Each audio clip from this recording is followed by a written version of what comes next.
Often when we think of manga, it's the shonen titles such as Naruto, One Piece, Dragon Ball, Bleach, or Fairy Tail that come to mind. All of these works share something in common: the cool main character with the drive to achieve their goals, and the villain who wants nothing but to stand in their way. It's the protagonist versus antagonist dynamic, the constant conflict between two entities who drive the story forward, pushing events to occur and characters to develop. It's an age old trope that works, and because of that, it's an ideology we've brought into real life situations to justify why we support one cause, but at the same time deny another. It's an easy way to make someone look good by making someone else seem bad. And it isn't necessarily wrong. Some situations have clear opposing parties, but then again, others don't. And who are we to decide? Why does one need to be right for another to be wrong?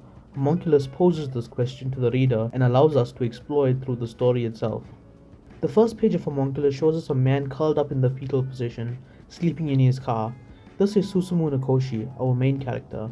Now, Homunculus is very clearly not a shonen manga, yet when we're introduced to new characters, we categorize them in a manner that we see often used.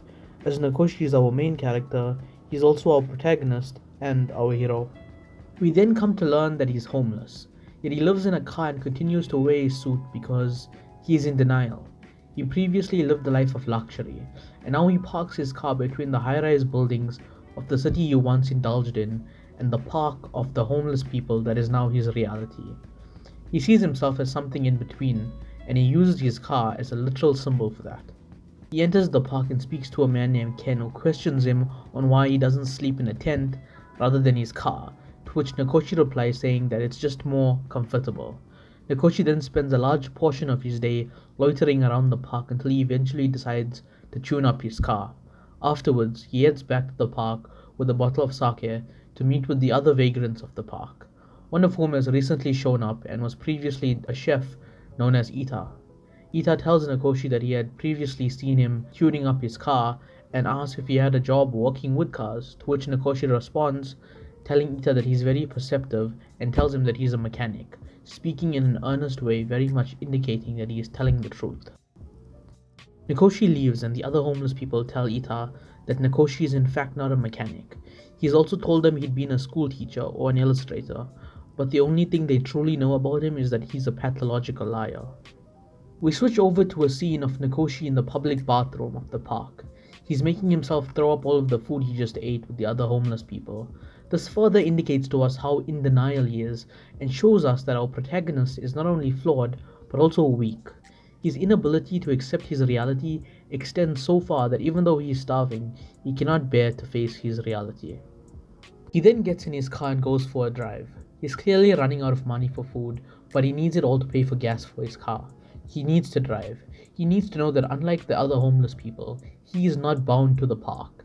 This car and his ability to drive it is his last line of defense for being able to continue to revel in his denial. An heroic protagonist is generally subjected to a certain identity structure that he must abide by to be accepted by the readers. He needs to be strong-willed, possess the capacity to change, and above all others be well-intentioned. This is not the man Nakoshi is. After his drive, Nakoshi parks his car near the park, and we are then introduced to Ito. Ito just looks strange. He has a buzz cut, his eyes are set slightly too wide apart, his nose is large and flat, and he has a myriad of strange piercings and markings on him, including dark-stained lips. Despite his strange presentation, he's somewhat charming in a sometimes uneasy manner. He taps on Nakoshi's car window and makes him a proposition. He will give him 700,000 yen to perform an operation on him, an operation where he drills a small hole through Nakoshi's skull, but not in any way interfering with his brain, yet this procedure would awaken Nakoshi's sixth sense.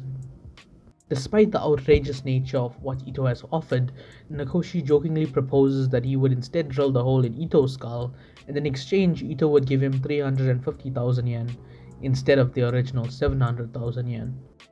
Ito says he can't because he's scared. This introduces us to the concept that like Nakoshi, Ito also bears weaknesses that he cannot overcome.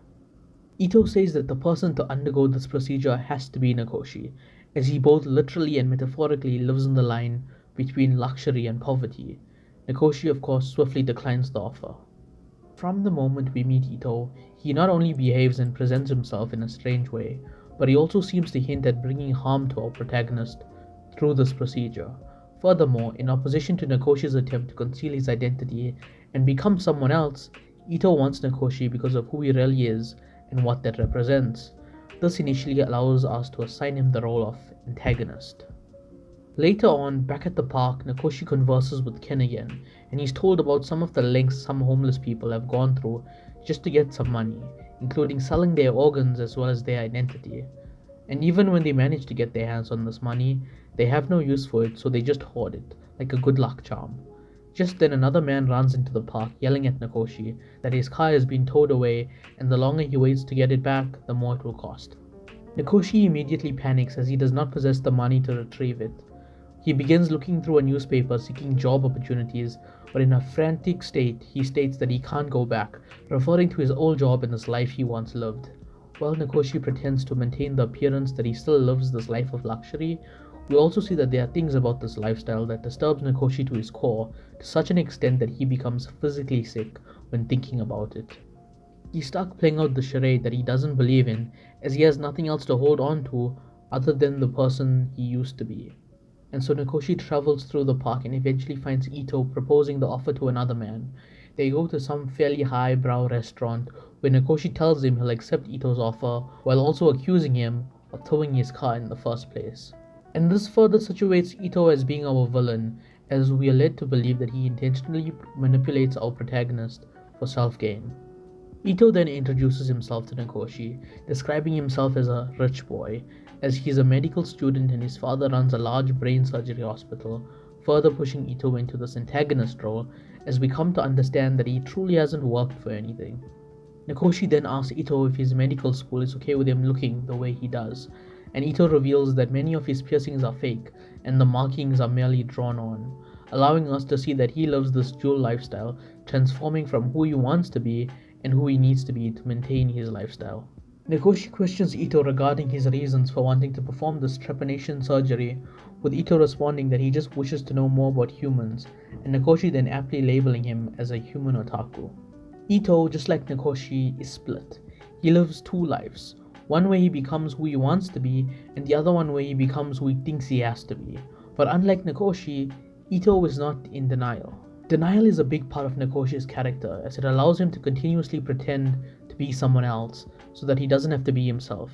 Denial is often thought of as a trait of the weak, and therefore an unlikely and undesirable trait for a protagonist, but this isn't necessarily true. Let's take Gon from Hunter x Hunter for example. Gon's main reason for wanting to achieve the status of hunter is so that he can experience the greatness of a profession that his father valued more than being with his son, or his family.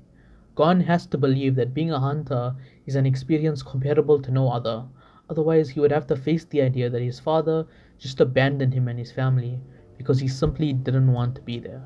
And this attribute of Gon is what makes us so much more interested in him and his story, as he uses the pain he suffered as justification to move forward and achieve his goals.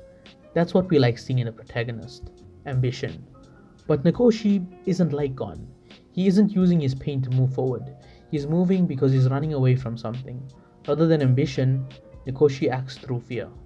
He has no goal in mind, and so we as the readers can never objectively tell whether he's moving in the direction he should be. This realization is where the first form of narrative storytelling ends. The end of the quest narrative. The quest narrative is defined as a story in which the protagonist works tirelessly towards a goal. The pursuit of this goal likely becomes their all-consuming passion, and they must face seemingly insurmountable obstacles along the way. Neither Nakoshi or Ito can exist within the category of protagonist or antagonist. They each are too complex, and because of this, our story isn't driven forward through the conflict between the two, but rather the story is driven through their inner conflicts with themselves. There is no overarching goal in mind, and there is no objective good or bad. There is only the journey of two men who simply do not know who they are. Thanks for watching the video. If you've made it this far, it's quite appreciated.